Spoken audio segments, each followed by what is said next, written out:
Loneliness is often seen as something that happens to us, a consequence of life circumstances, loss, or external isolation. However, there's another, more subtle form of loneliness that many of us experience but rarely recognize: self-created loneliness. This type of loneliness emerges not from a lack of social connections, but from the barriers we unknowingly build around ourselves. These barriers can stem from past experiences, deeply ingrained fears, or unhealthy coping mechanisms, all of which can lead to a profound sense of isolation, even when surrounded by others. Self-created loneliness often begins with a deep-seated fear of vulnerability. Past experiences of rejection, betrayal, or emotional pain can cause us to build walls around our hearts, protecting ourselves from the possibility of being hurt again. These walls might manifest as emotional distance, reluctance to trust others, or a tendency to withdraw from social interactions. Over time, these protective behaviors can become so ingrained that they lead to a sense of loneliness, even in the presence of close friends or family. People-pleasing and codependency are other common contributors to self-created loneliness. When we prioritize others' needs over our own, we may lose touch with our true selves. This disconnection from our own desires and emotions can make it difficult to form authentic connections with others, as we're not fully present in our relationships.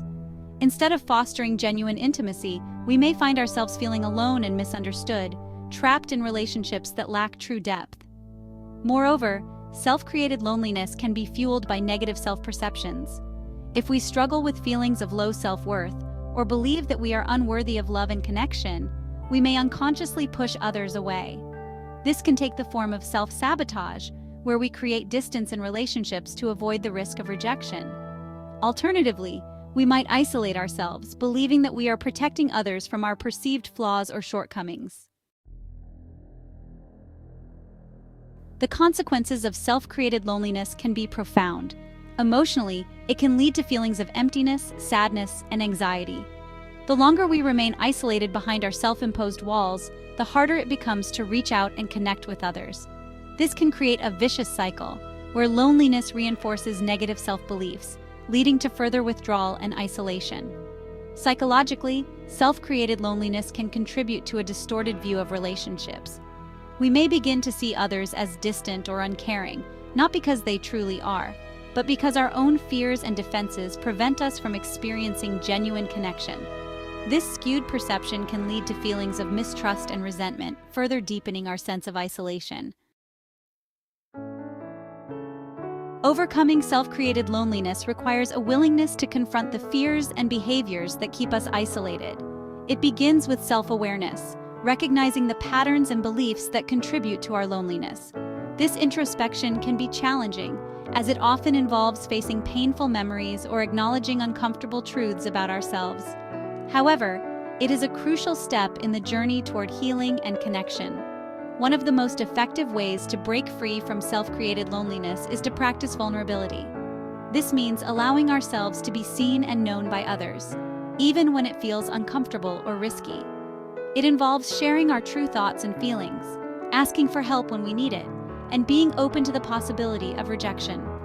While vulnerability can be scary, it is also the key to forming deep, meaningful connections with others. Building self-compassion is another important step. When we treat ourselves with kindness and understanding, we create a foundation of self-worth that allows us to connect with others from a place of authenticity. This means accepting ourselves as we are, flaws and all, and recognizing that we are worthy of love and connection. Lastly, it's important to challenge the negative beliefs that contribute to our loneliness. This might involve working with a therapist to address past traumas or developing a mindfulness practice to help us stay grounded in the present moment. By reframing our thoughts and cultivating a more positive self-view, we can begin to dismantle the walls that keep us isolated. Self-created loneliness is a deeply personal struggle, but it is also one that can be overcome. By recognizing the patterns and beliefs that contribute to our isolation, practicing vulnerability, and cultivating self-compassion, we can begin to break free from the loneliness we have built around ourselves.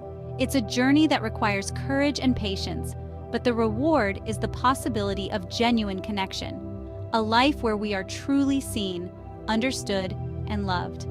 In the end, self-created loneliness is not a permanent state. It's a challenge that, when faced with intention and care, can lead to profound personal growth and deeper, more fulfilling relationships.